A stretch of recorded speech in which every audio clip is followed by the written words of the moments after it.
y del Espíritu Santo. Amén. Jesús, luz verdadera que ilumina a todo hombre, luz que llega a este mundo.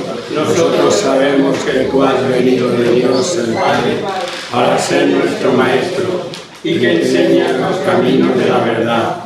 Las palabras que oímos de ti son espíritu y son vida. Pero ¿quién es digno de abrir el libro rompiendo el sello?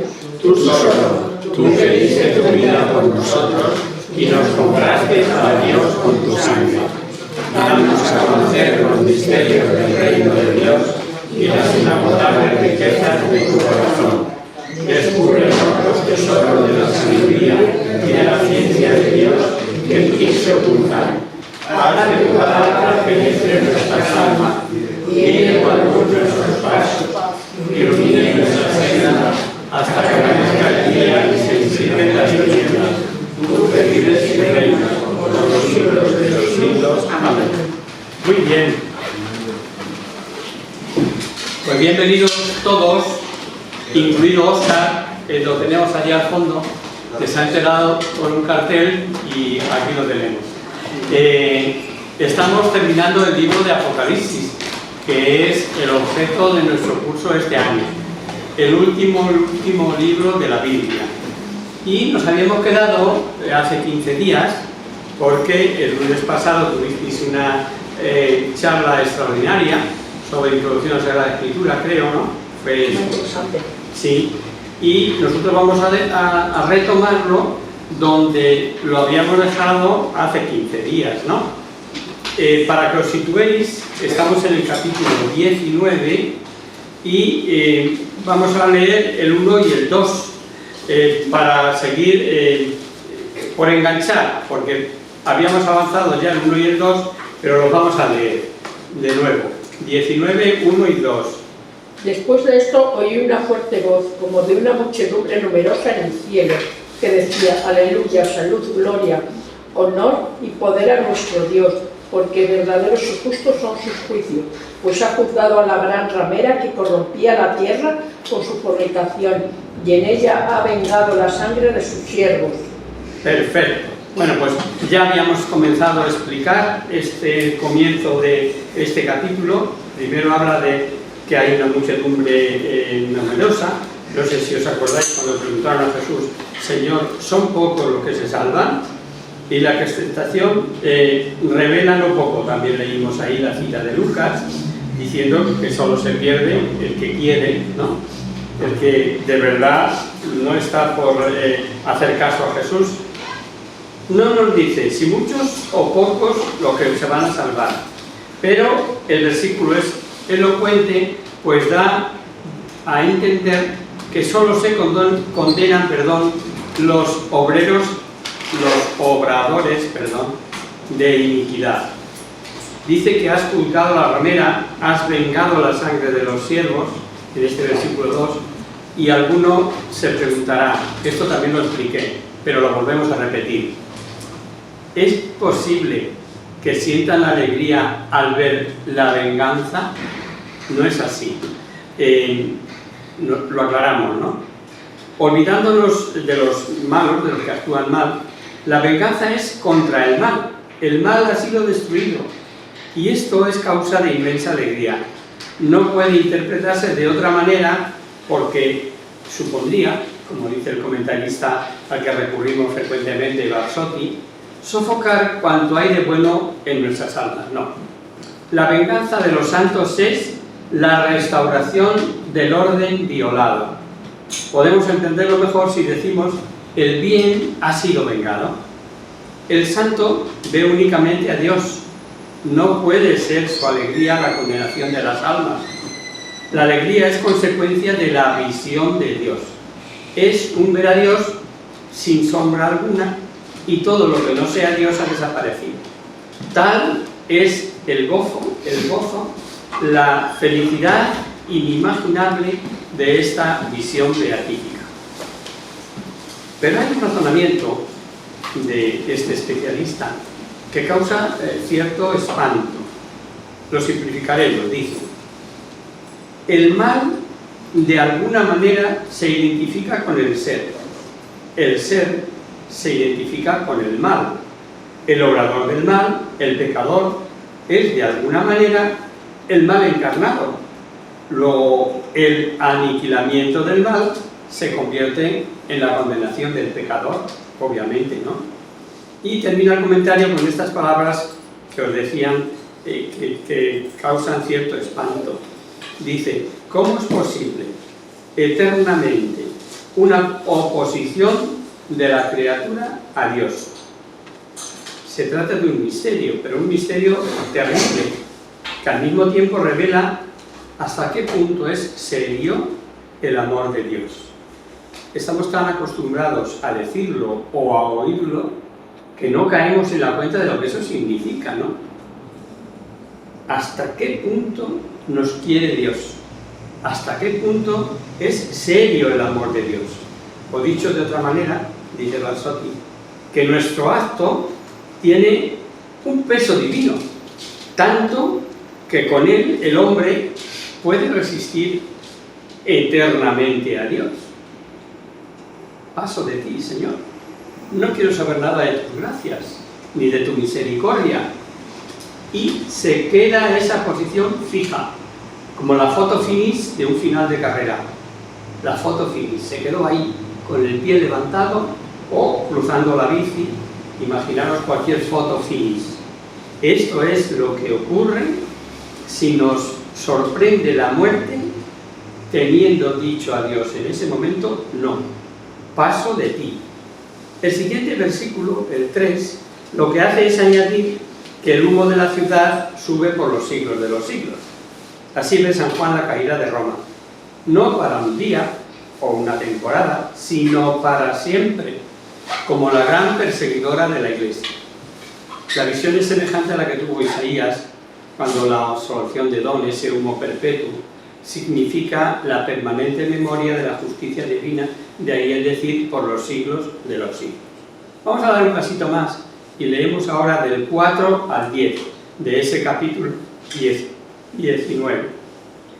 Los 24 ancianos y los 4 seres vivientes se postraron y adoraron a Dios, que estaba sentado en el trono, y decían: Amén, aleluya. Y salió del trono una voz que decía: Alabad a nuestro Dios, todos sus siervos, los que le teméis, pequeños y grandes.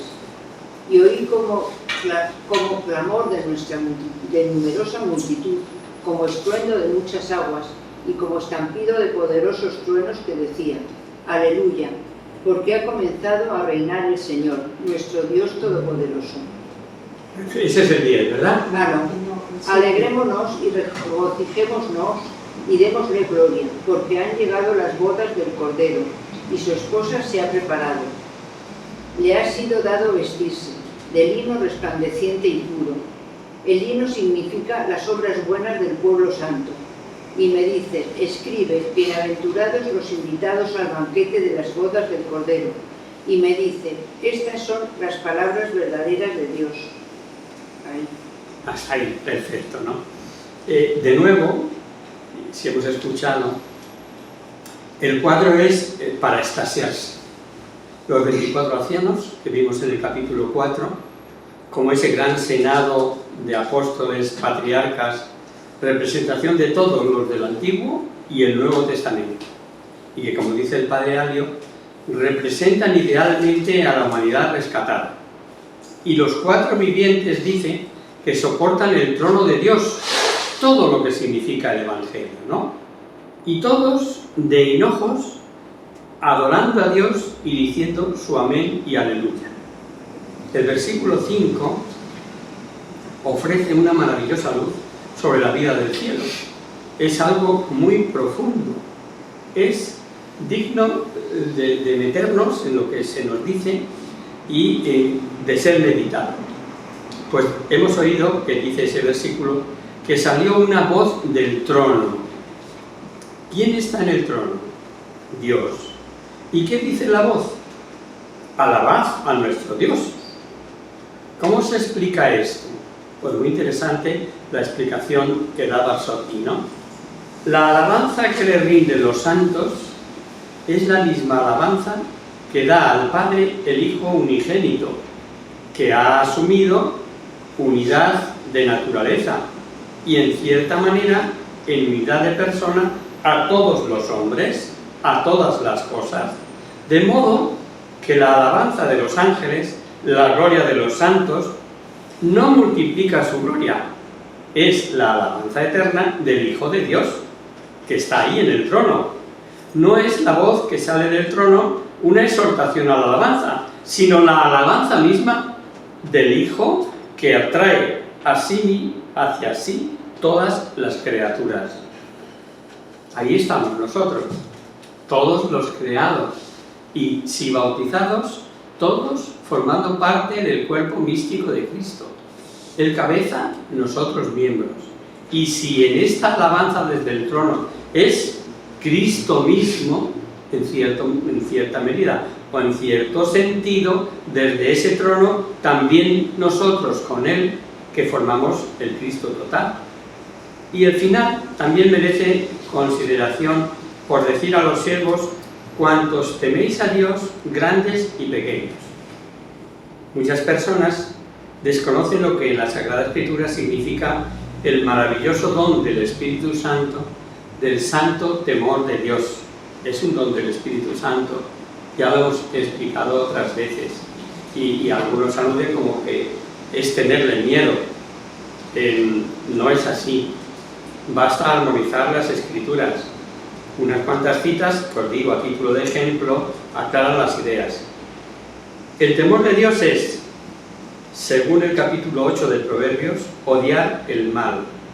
Y según el mismo libro, en el capítulo 14, es andar en rectitud. Y el eclesiástico dice, buscar el agrado de Dios. Así se explica que para los primeros cristianos, tener temor de Dios era sinónimo de ser justo, ser santo, guardar los mandamientos.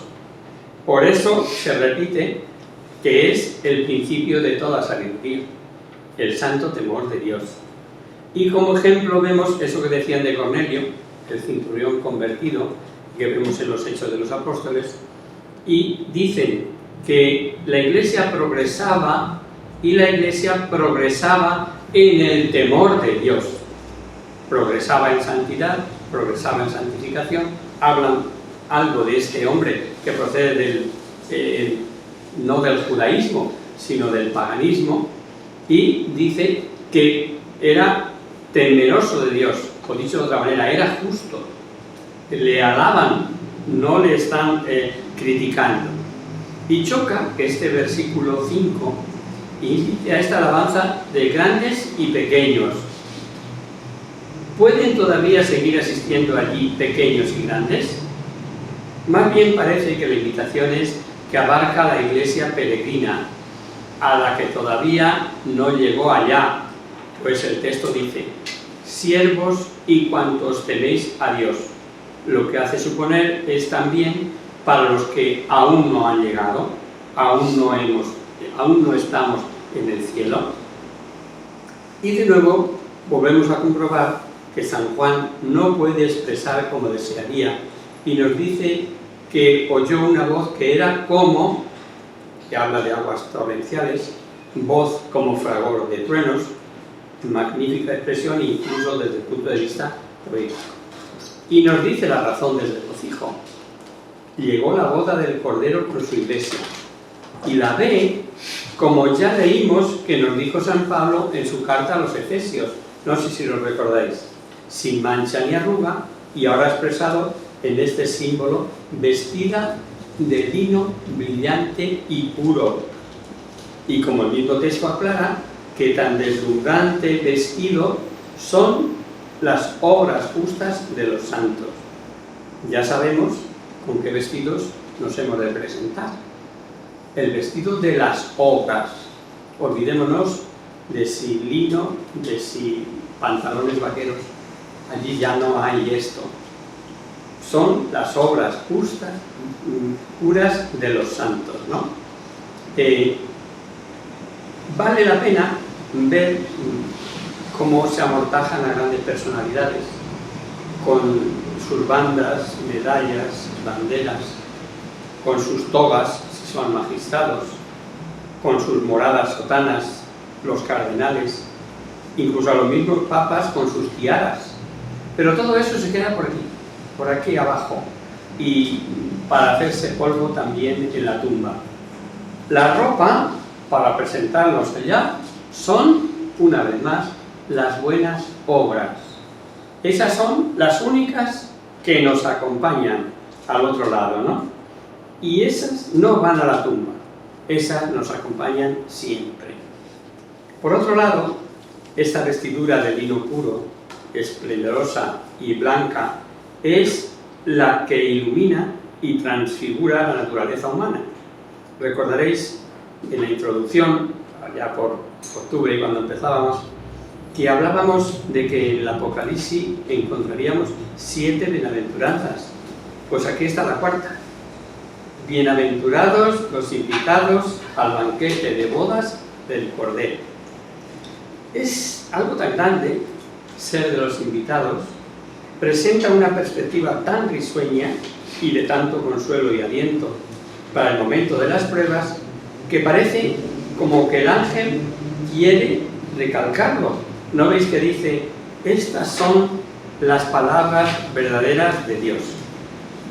La impresión del vidente me estoy refiriendo a San Juan, claro, ante tal cuadro de felicidad es tal que le hacen caer con intención de adorar al ángel. Y el ángel le recuerda que la adoración, o culto de adoración o latría, solo a Dios. Para los que tomáis nota, esto estaba en el Pentateuco, la segunda ley. Se erige una ley en el Éxodo, y en el Deuteronomio, segunda ley, en el capítulo 6, versículo 13, aquí sale esto, ¿no? Y así se lo dijo Jesús a Satanás cuando las tentaciones en el desierto, solo a Dios adorarás. Y así lo veremos próximamente en el final del libro, en el capítulo 22.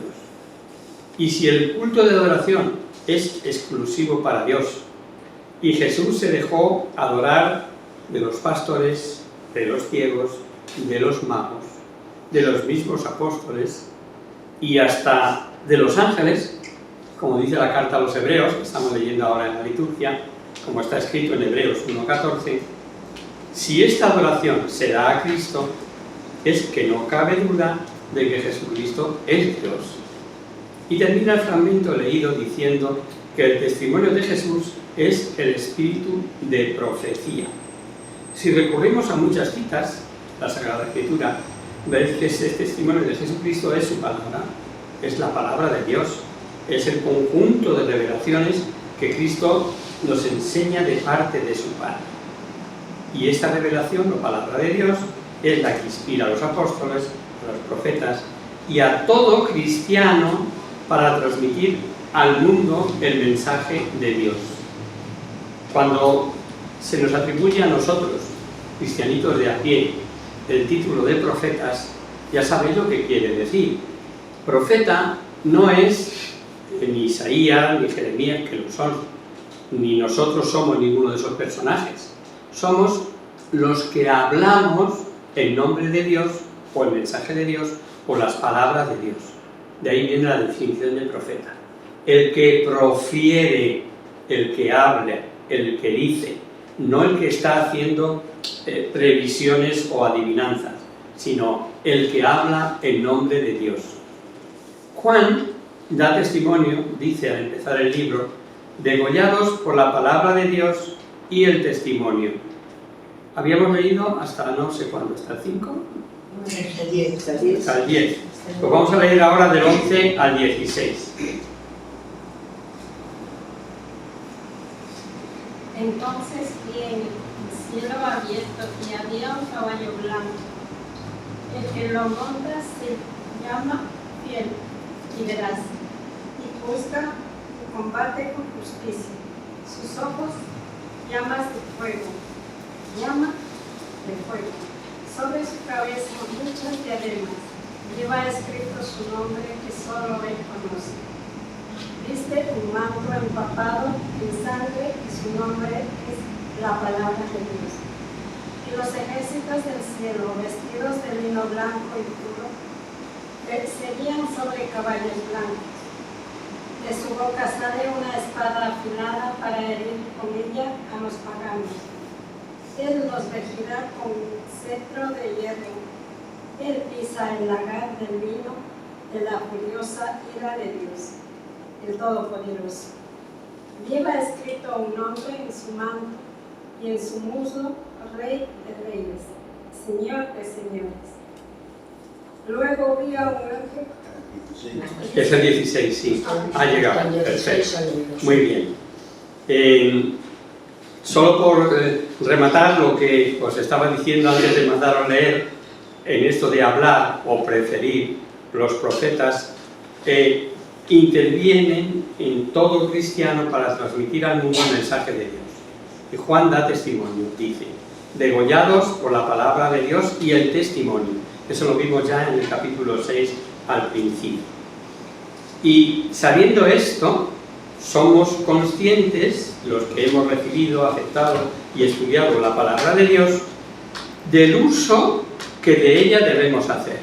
Esto es importante y no quería dejarlo sin decir porque os mandé leer sin haber hecho este remate, ¿no? La visión que nos acaban de leer es una más de las visiones que tuvo Juan y que también es para extasiarse, para volverse loco. Jesucristo, sobre un caballo blanco, se presenta como el verídico o fiel y el que todo lo penetra. Penetra toda alma, sabe lo que hay en lo más recóndito de cada uno de nosotros. Atraviesa todo secreto personal. Sus diademas son incontables, no limitadas, como la que veíamos hace 15 días referidas a la bestia, que además eran de varios reyes a su servicio. No. Es una visión de Cristo victorioso.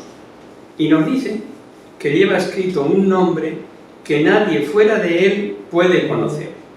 Con estas palabras se afirma la incomprensibilidad del misterio de Cristo. Dios Padre, primera persona, nos desborda. Y esto lo hemos recibido tal que no nos extraña. Es el ser infinito, pero también el Cordero, Cristo, nunca podremos medir las dimensiones del misterio cristiano. La inmensidad de anchura y profundidad del misterio de Cristo de la cruz. Eso sí que es un misterio. Y vemos que aparece o viste un manto empapado en sangre.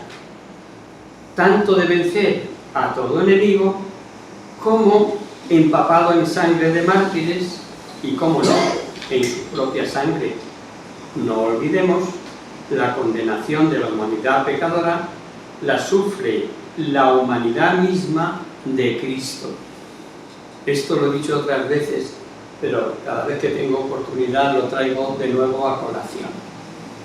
Si no tenéis nada que hacer, os queréis entretener en profundizar lo que es la cruz de Cristo y el dar Cristo, la sangre por nosotros, acudir al huerto. Ahora, en Cuaresma tendremos ocasión de verlo, pero sobre todo ya en la Semana Santa lo veremos con más cercanía y más profundidad. Lo que supuso el hágase de Cristo. Igual que hubo en María un hágase en mí, según tu palabra. En Cristo, en la noche oscura del huerto, de la pasión, cuando le llegaba hasta no va más, hasta sentir que se moría, sintiendo dolores de muerte, y sudó sangre, por si os ayuda. Cristo, la pureza infinita. Cristo, la bondad infinita. Cristo, y vamos resaltando todas sus virtudes y cualidades. Y ahora pensad que por la sustitución vicaria, es decir, por tomar Él sobre sí todos los pecados del mundo, habidos hasta ese momento, y los que habrían de venir después, sí, vuestro pecado, mi pecado, le harían sufrir a Cristo, pues claro, siendo el más honrado, cargando con la culpa de todos los ladrones del mundo, siendo la pureza misma, cargando con todos los pecados del sexto mandamiento, sexualidad, homosexualidad y heterosexualidad que no proceda. Imaginaos así, lo que tuvo que pasar Cristo en el huerto, de ahí su sufrimiento, que después del sudor natural, del suero, que es el primero que tenemos todo, que es agüilla, dicen los expertos que viene a continuación el suero sanguíneo.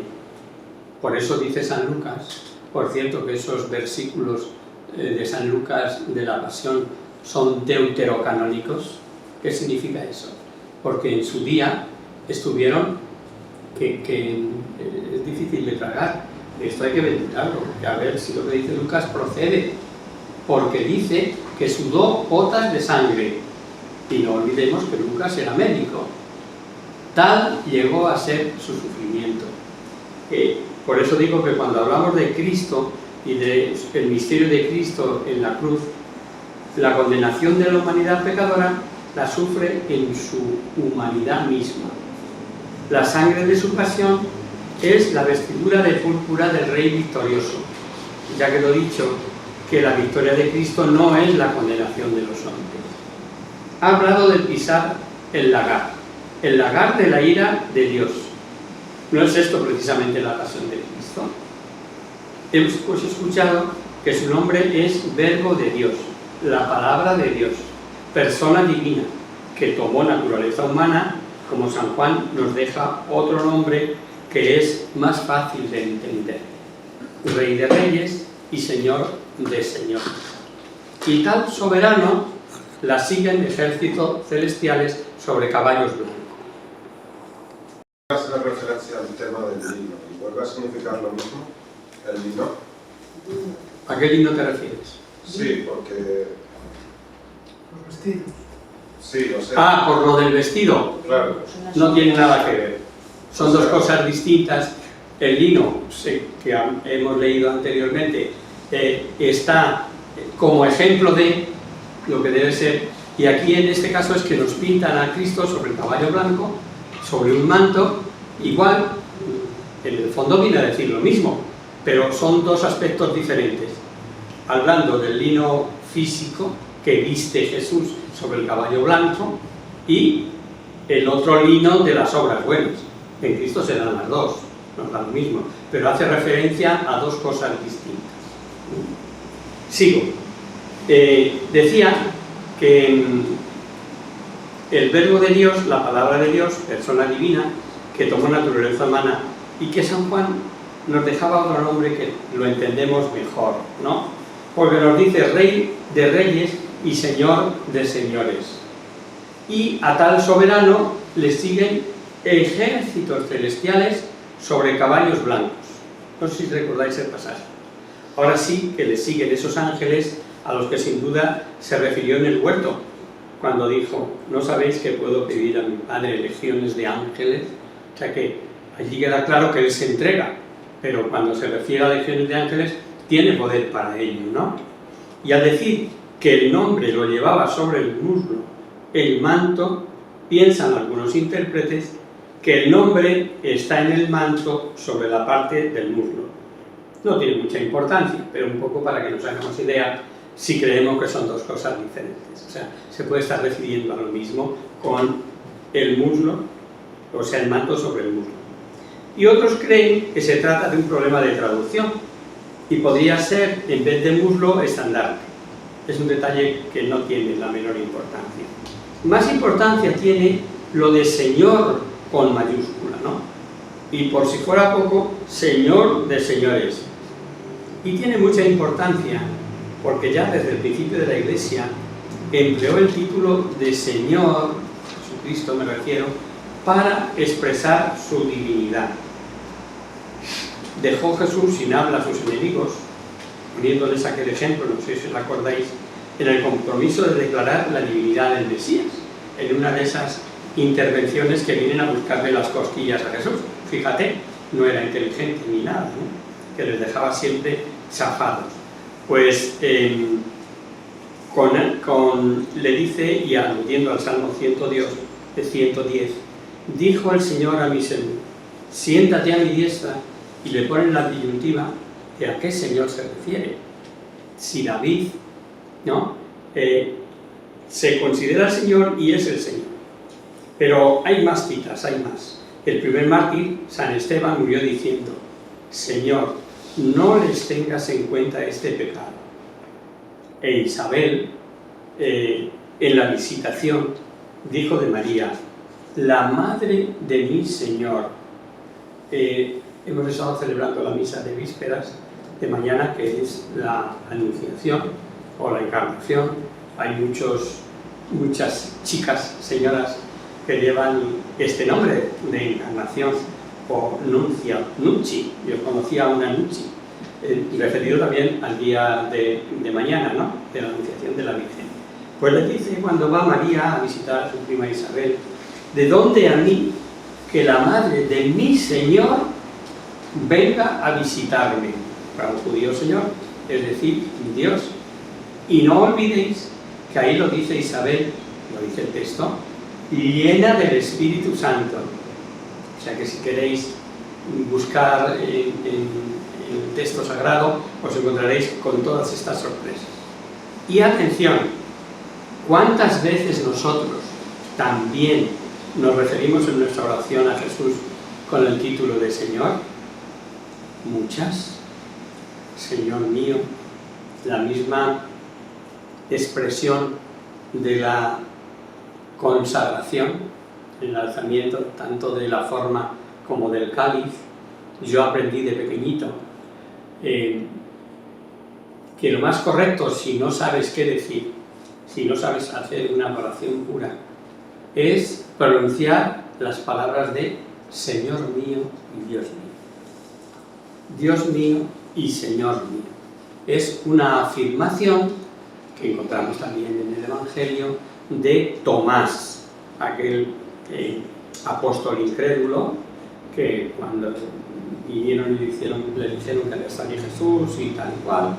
Jesús, que es muy bueno, muy majo, no falta que os lo recuerde, le dice, ven Tomás, mete la mano en mi costado y tu dedo en las llagas. ¿Y qué hace Tomás? Cae al suelo de hinojos y no se le ocurre más que decir, Señor mío y Dios mío. Y un nombre, el nombre de Dios, un judío no lo pronunciaba así como así. Lo evitaba, porque, según el Antiguo Testamento, eso era judío, era tabú. Y tanto él, que es judío, Tomás, como el que lo cuenta, que es San Juan, judío los dos, no tienen apego ninguno en decir lo que es Señor mío y Dios mío. Es un reconocimiento explícito y expreso de la divinidad de Dios. Por eso digo que a mí me lo indicaron de pequeño, yo os lo digo por si os sirve, que el lanzamiento en la Eucaristía basta que digáis con corazón, con fe, poniéndole los 5 sentidos, Señor mío y Dios mío, para hacer la adoración perfecta a la Eucaristía.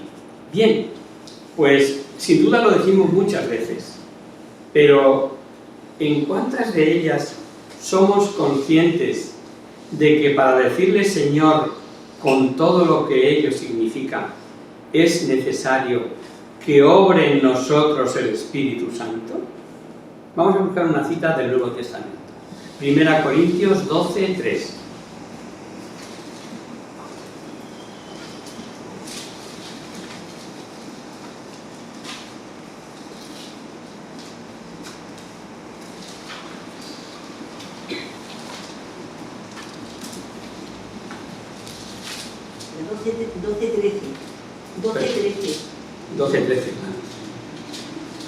Me refiero lo mismo, porque todos nosotros, judíos y griegos, esclavos y libres, fuimos bautizados en un solo espíritu para formar un solo cuerpo, y todos hemos bebido del mismo espíritu. Lo debo tener mal. Es también de Corintios, en la que dice aquello de nadie puede decir Jesús es el Señor si no es por la acción del Espíritu Santo. Esa es la cita que quería que leyéramos, pero debo de tenerla mal. Bueno, ¿Qué es? ¿La primera carta o la segunda? es la primera. La tengo aquí, así, es la 3.3. Es 3, ¿no? Sí, por eso os manifiesto que nadie, movido por el Espíritu de Dios, puede decir, maldito sea Jesús, y nadie puede decir, Jesús es el Señor, si no es movido por el Espíritu. Movido por el Espíritu Santo. O sea que la tenía bien, ¿no? La 3, no, ha dicho 12, 3. 3. Nos hemos entendido 13. Ah, os he dicho 13. Bueno, pero ahora ya nos queda claro. Está en el 12.3, ¿no? Bueno, pues eso es lo que quería. Y ahora ya, después de esto, de que cuando decimos Jesús es el Señor, o Señor mío, quien nos mueve, quien nos inspira, es el Espíritu Santo. Pues vamos a seguir leyendo donde estábamos. Creo que nos habíamos quedado en el versículo 16, pues vamos a leer a 17 y 18. De Apocalipsis ya, ¿eh? Sí. Después vi un ángel puesto de pie en el sol, que gritó con voz potente a todas las aves que volaban en el cielo: venid y reuníos para el gran banquete de Dios, para que comáis la carne de los reyes, la carne de los generales, la carne de los poderosos, la carne de los caballos y de sus jinetes, la carne de todos, libres y esclavos, pequeños y grandes. Perfecto. Ya sabéis la idea que tenían, que el sol se movía respecto de nosotros, y era la manera de expresar que el ángel sería visto de toda la tierra, ¿no? Y un nuevo símbolo impresionante. Para expresar la gran catástrofe humana, habla de gran festín de aves carnívoras, que sabemos acuden a la muchedumbre de cadáveres que quedan después de las derrotas, ¿no? Y por supuesto que estas expresiones fuertes empleadas por San Juan con estilo apocalíptico no hay que tomarlas al pie de la letra, ya lo hemos venido advirtiendo a lo largo del curso, pero el mensaje de que allí grandes y pequeños, libres y esclavos, sí es expresivo. Y por duras que se presenten las derrotas y por lo tanto las victorias del Cordero, no olvidemos que las victorias de Cristo son siempre espirituales. Traslademos el sentido aquí para que nos quede claro, que no estamos hablando de mensaje de comer las aves carnívoras cuerpos, sino que estamos hablando espiritualmente, ¿no? Y en el capítulo anterior hablamos, no sé si os acordáis, de la famosa batalla de Armagedón, y os habéis enterado en que acabó la batalla, ¿verdad que no? Pues vamos a leer ahora, del 19 al 21.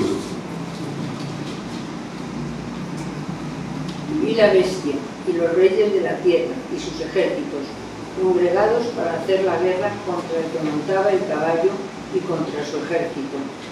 Y fue apresada la bestia, y con ella el falso profeta, el que hizo las señales en su presencia, con las que extravió a los que recibieron la marca de la bestia y a cuantos adoraron su imagen. Vivos fueron arrojados los dos al lado del fuego, que arde en azufre. Los demás fueron muertos por la espada del que montaba el caballo, por la que salía de su boca, y todas las aves se hartaron de sus carnes. Perfecto. Como es la hora, lo vamos a dejar aquí, que esto precisa ser explicado con detalle, ¿no? Primero la palabra, o sea, primero la espada que sale de su boca. Ya sabéis que nos referimos a la espada de doble filo, la palabra de Dios, que habla la carta a los hebreos con mucho detalle. Y luego, qué ocurrió y cómo ocurrió, porque al final solo quedó la bestia, ¿no? Lo otro, pues parece que ha pasado rapidito. Lo vemos el lunes que viene, si os parece, ¿vale? Rezamos a la Virgen. ¿Tenéis oración por ahí, los nuevos?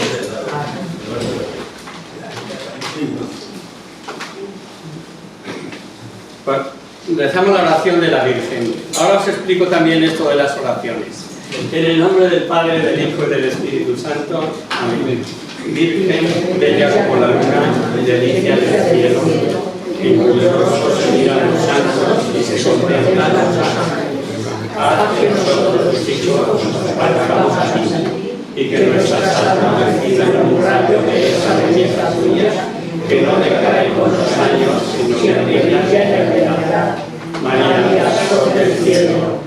Despierta tú la vida de aldea de la muerte, e ilumina los espíritus en que haya tinieblas.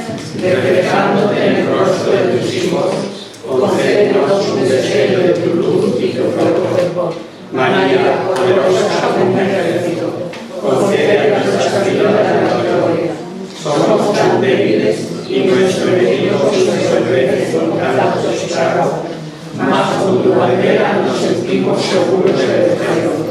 Él conoce el poder de tu bien y tiene la majestad de tu mirada. Sálvanos, María, bella palabra humana, única como el sol, temible como un ejército ordenado, levantado en pie de guerra, no por el odio, sino por la llama de la